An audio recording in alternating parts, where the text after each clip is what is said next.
ओम शांति।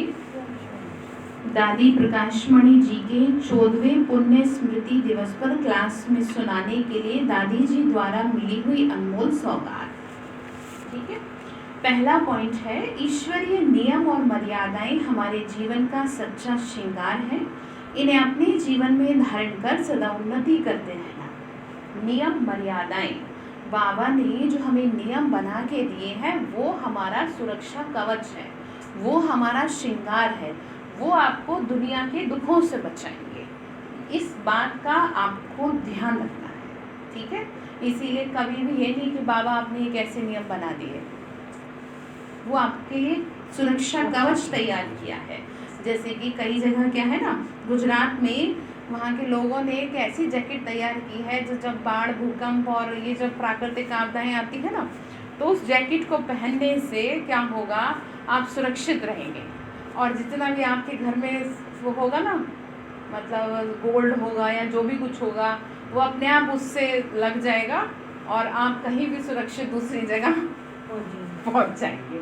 मतलब पहुंच सकते हैं, आप सुरक्षित रहेंगे। देखो ये क्या है, टेक्नोलॉजी है। तो वो उन्होंने क्या बनाया, उन्होंने शरीर का सुरक्षा कवच बनाया। पर मुझे ये बता दो कि इतना समय किसके पास होगा उस जैकेट को पहनने का कि जब वो बाढ़, भूकंप एकदम आ जाए, समय होगा कि उसे फटाफट अलमारी से निकाले और उसे पहने, क्योंकि बिना पहने तो वो सुरक्षा नहीं होगी। ठीक है, तो हमारी सुरक्षा कवच क्या है, बाबा ने जो हमें नियम बना के दिए हैं ना, जो मर्यादाओं की लकीर के अंदर रहने को कहा है, उसको जरा भी इग्नोर ना करें, क्योंकि वही आपको बचाएंगे। दूसरा पॉइंट है, सदा यही नशा रखो कि हम भगवान के नैनों के नूर हैं। भगवान के नैनों में छिप कर रहो तो माया के आंधी तूफान स्थिति को हिला नहीं सकेंगे। सदा बाबा की छत्र छाया के नीचे रहो तो रक्षक बाबा सदा रक्षा करता रहेगा। किसके नैनों में रहेंगे, उसके नैनों में छिप जाओ तो कुछ भी दिक्कत नहीं होगी, अर्थात उसके प्यार में मगन रहो। तीसरी पॉइंट है, हम सबका दिलबर और रहबर कौन है, एक बाबा है, उससे ही दिल की लेन देन करना। कभी किसी देहधारी को दोस्त बनाकर उसके साथ व्यर्थ चिंतन और परचिंतन नहीं करना। दोस्त चाहिए हमें, क्यों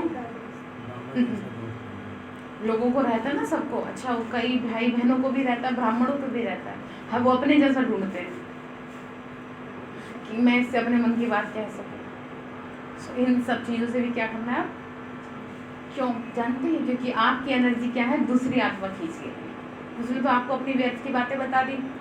अब आप इतने तो शक्तिशाली अभी बने हो नहीं कि आपके दिमाग में उसकी बातें ना रहे, या तो आपका फिल्टर बहुत स्ट्रांग हो। कौन सा फिल्टर, ये जो दिमाग है ना, या तो इतना स्ट्रांग हो कि भले ये सुन ले और वापस बात बैठ दे। जैसे हम सुबह से शाम तक खराब बातें सुनते हैं, सबकी समस्याएं सुनते हैं, लेकिन हमें कुछ याद नहीं रहता, किसी के एक शब्द भी नहीं याद रहता।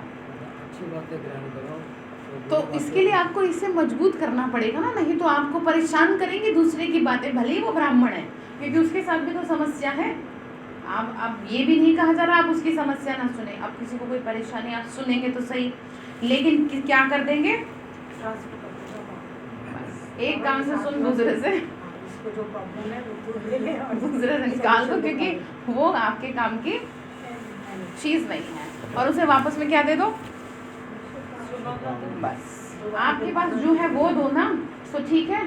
तो दोस्त की रिक्वायरमेंट है आपको, कोई आपकी जैसी सहेली मिल जाए आपको जो आपकी सुन ले। बाबा को सुनाओ, क्या सहेली ढूंढ ली, ठीक है, बाबा है हमारी सहेली, बाबा ही है हमारा सच्चा दोस्त, और वो दोस्त आपका साथ नहीं छोड़ेगा, बाकियों का तो देखो भरोसा है नहीं।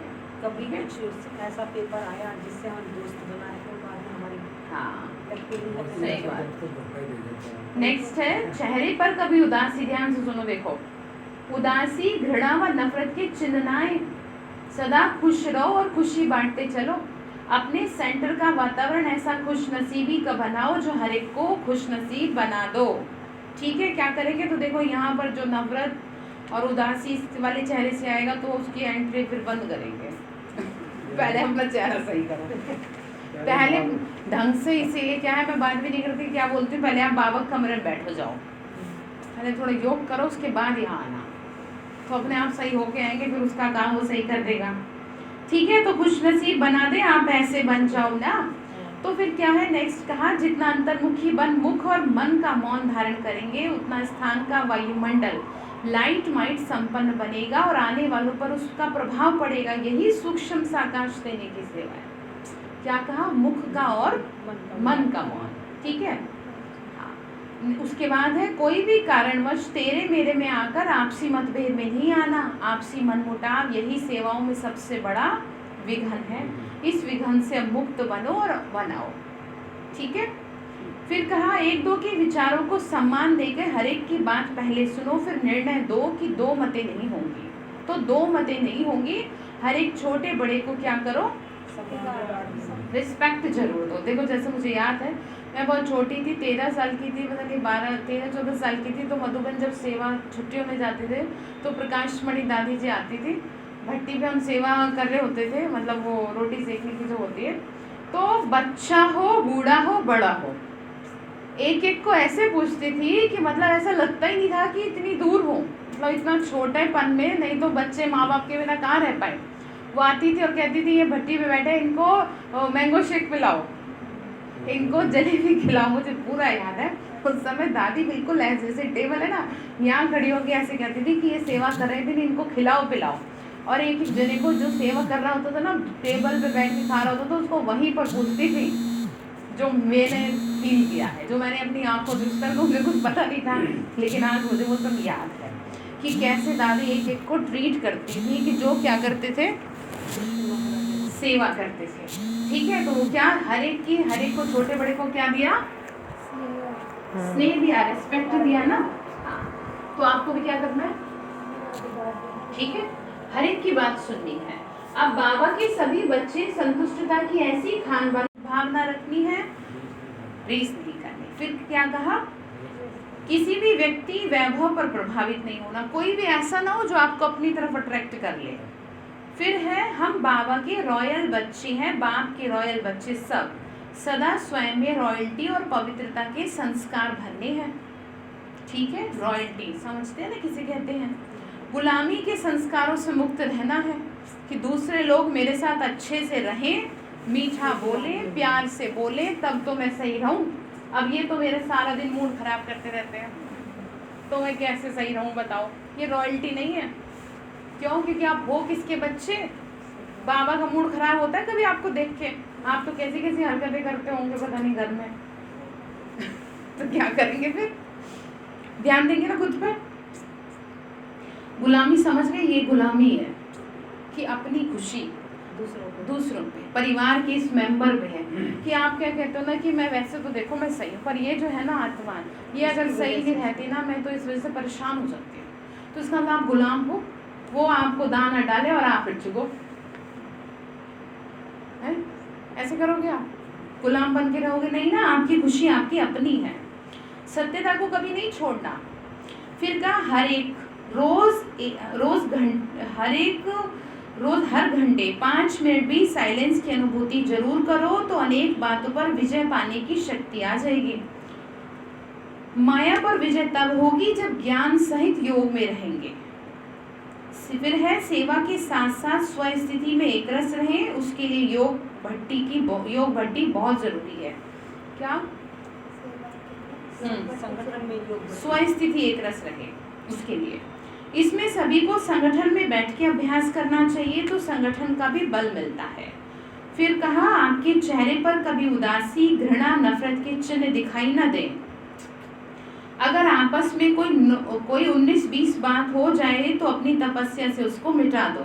1-2 के आगे वर्णन नहीं करो, वर्णन करने से वायुमंडल खराब हो जाता है, व्यर्थ का वायुमंडल बना दिया, गंदगी का। फिर लास्ट है, कोई कितना भी मन को खराब करने की कोशिश करे, ध्यान से सुनो क्या कहा, कितना भी कोई मन को खराब करे, लेकिन उसके प्रभाव में नहीं आना। संग दोष भी बहुत खराब होता है, जो बुद्धि को बदल देता है। सबसे प्यार करो, सब फ्रेंड्स हैं, लेकिन पर्सनल फ्रेंड किसी को भी नहीं बनाओ, ये अंडरलाइन करो। पर्सनल फ्रेंड कौन है? वाह वाह, बस क्योंकि वो पर्सनल फ्रेंड बन के आपकी पर्सनल बातों को क्या करेगा फिर हमेशा अपने पास रखिएगा, और दूसरे का भरोसा नहीं है कि वो फिर कहाँ तक, और फिर वो आपके इमोशंस को हर्ट भी कर सकता है, वो भी पता नहीं है, इसलिए क्या करेंगे पर्सनल फ्रेंड बनाएंगे ना। ठीक है, अच्छा, ओम शांति।